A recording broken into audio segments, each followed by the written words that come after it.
Your friends that you think are your homies right now are going to be the people that are likely going to pull you off course because they are too uncomfortable sticking to their own game, to their own plan, and going on their own journey and not listening to Joe and Steve and Mary from the old neighborhood who are still stuck in that old way of thinking, in that old way of living.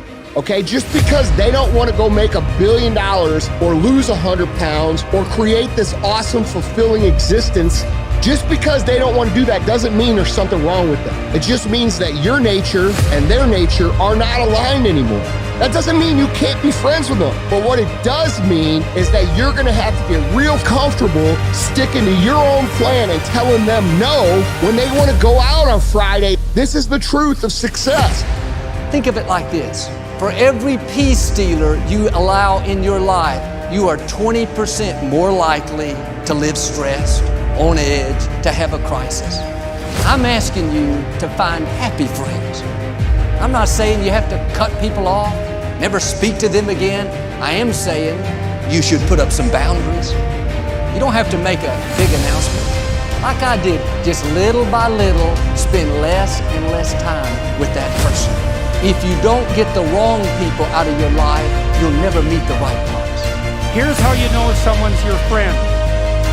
A, you can tell them bad news, and they'll listen. They won't tell you why, you're stupid and why that bad thing happened to you.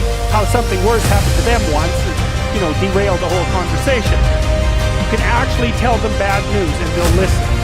That's a good thing. And then, this is the weirder thing. You can tell them good news and they'll help you celebrate. And that's a really good way of deciding who you should have around you. Because if you have someone around you, something good happens to you, you're kind of afraid to even admit it because, something good happens to you. It's like, you let that be known and it'll certainly be taken away. So, you come out and you sort of tell someone half-heartedly that something good happened to you, and they give you a whack and then talk about, the great thing that happened to them 3 years ago, or worse, the great thing that happened to someone that they knew 3 years ago.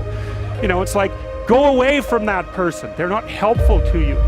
Especially in your inner circle, the people who are closest to you need to be stable, consistent, happy, godly, responsible people that move you towards your destiny. Like iron sharpens iron, you make each other better.